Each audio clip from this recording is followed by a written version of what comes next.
हमारा आज का टॉपिक है शब्द भंडार, जो क्लास 8 से लिया गया है। 6 चैप्टर है ग्रामर का। तो हम सब जानते हैं कि मानव मस्तिष्क कंप्यूटर की तरह कार्य करता है। कंप्यूटर मानव की ही देन है। कंप्यूटर की स्मृति जितनी अधिक होती है वह उतना ही अच्छा होता है, क्योंकि वह अधिक सूचनाओं को अपने अंदर रख सकता है और ज़रूरत पड़ने पर उनका उपयोग कर सकता है। इसी प्रकार हमारे मस्तिष्क में शब्दों का जितना भंडार होगा, हम उतने ही अच्छे वक्ता और लेखक हो सकते हैं। इस अध्याय में विविध प्रकार के शब्द दिए जा रहे हैं, इनका अभ्यास कीजिए। तो सबसे पहले हमारा आएगा पर्यायवाची शब्द किसे कहते हैं। पर्यायवाची समान अर्थ प्रकट करने वाले शब्द को पर्यायवाची या समानार्थी शब्द कहते हैं। कुछ पर्यायवाची शब्द नीचे दिए जा रहे हैं, जैसे अश्व का पर्यायवाची होगा घोड़ा, है, तुरंग, बाजी, घोटक। मानव नर, इंसान, मनुष्य, मनुष्य। तो चैप्टर के साथ ही हम क्वेश्चन आंसर राइट करेंगे। फर्स्ट क्वेश्चन है आपका, पर्यायवाची शब्दों से क्या अभिप्राय है। तो आंसर आप राइट करेंगे, समान अर्थ प्रकट करने वाले शब्द को पर्यायवाची शब्द कहते हैं। इसी प्रकार हमारे एग्जाम्पल दिए हुए हैं, वो आपने रीड करने हैं।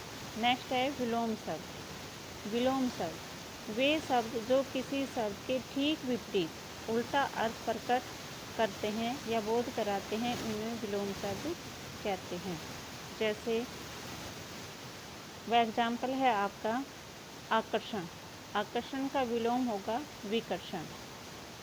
अनुराग विलोम होगा विराग। यही आपका सेकंड क्वेश्चन होगा। विलोम शब्द से आप क्या समझते हैं, उदाहरण सहित बताइए। तो आंसर में आपने राइट करना है, वे शब्द जो किसी शब्द के ठीक विपरीत उल्टा अर्थ प्रकट करता है या बोध कराता है, उन्हें विलोम शब्द या विपरीतार्थक शब्द कहते हैं। जैसे आशा, निराशा, आयात, निर्यात। ऐसे ही आपने ये एग्जाम्पल दे रखे हैं, आपने इनके रीड करने हैं। नेक्स्ट है हमारा एकार्थक शब्द। एकार्थक हिंदी भाषा में कुछ ऐसे शब्द भी प्रयोग में आते हैं जिनको ऊपर से देखने में अर्थ में कोई अंतर दिखाई नहीं देता, परंतु उनके गूढ़ अर्थों पर ध्यान देने से इन शब्दों के अर्थ में सूक्ष्म छोटे छोटे अंतर स्पष्ट हो जाता है। ऐसे शब्दों को एकार्थक प्रतीत होने वाले शब्द कहते हैं। जैसे एग्जाम्पल है हमारे अनुरोध, अर्थ है अपने बराबर वालों से। नेक्स्ट है हमारा प्रार्थना, ईश्वर या बड़ों से। यही हमारा क्वेश्चन होगा, एकार्थक प्रतीत होने वाले शब्दों से आप क्या समझते हैं, उदाहरण सहित लिखिए। तो आपने आंसर में लिखना है, हिंदी भाषा में कुछ ऐसे शब्द भी प्रयोग में आते हैं जिनको ऊपर से देखने में अर्थ में कोई अंतर दिखाई नहीं देता, परंतु उनके गूढ़ अर्थों पर ध्यान देने से इन शब्दों के अर्थ में सूक्ष्म अंतर स्पष्ट हो जाता है। ऐसे शब्दों को एकार्थक प्रतीत होने वाले शब्द कहते हैं। जैसे एग्जाम्पल है अनुरोध, अर्थ है अपने बराबर वालों से।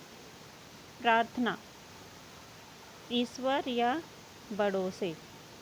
नेक्स्ट आपने जो एग्जाम्पल है ये आपने रीड करने हैं, लर्न करने हैं। नेक्स्ट टॉपिक है हमारा अनेकार्थी शब्द। अनेकार्थिक शब्द जिन शब्दों के एक से अधिक अर्थ निकलते हैं, उन्हें अनेकार्थिक शब्द कहते हैं।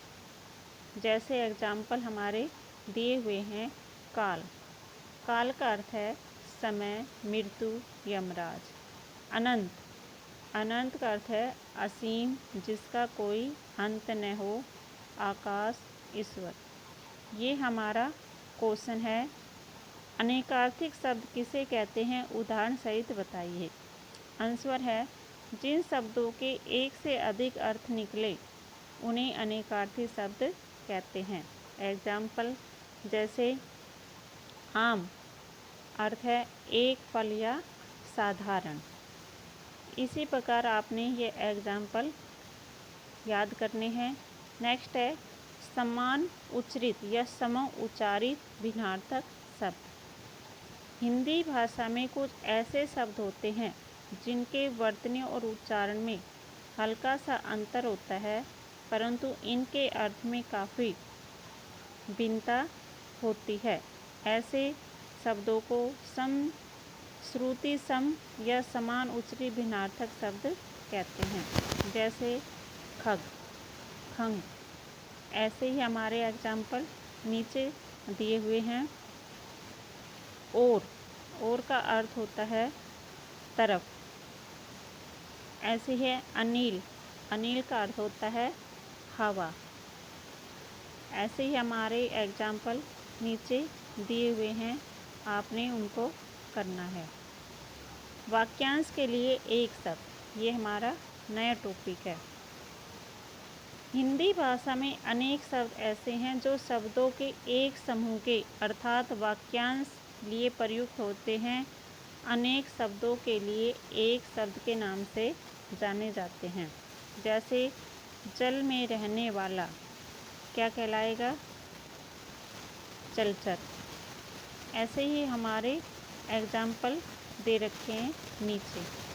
जैसे जिसके आने की तिथि न हो, क्या होगा, अतिथि। ऐसे ही हमारे एग्जाम्पल दे रखे हैं। तो आप हमारा नेक्स्ट टॉपिक होगा समूहवाची शब्द। जो शब्द किसी शब्द का बोध कराते हैं उन्हें समूहवाची शब्द कहते हैं। जैसे सभा अर्थ होगा लोगों की या नेताओं की। गुच्छा चाबियों का या अंगूरों या फूलों का। इसी प्रकार हमारे एग्जाम्पल दे रखे हैं। आपने ये क्वेश्चन आंसर लर्न करने हैं, राइट करने हैं। Thank you.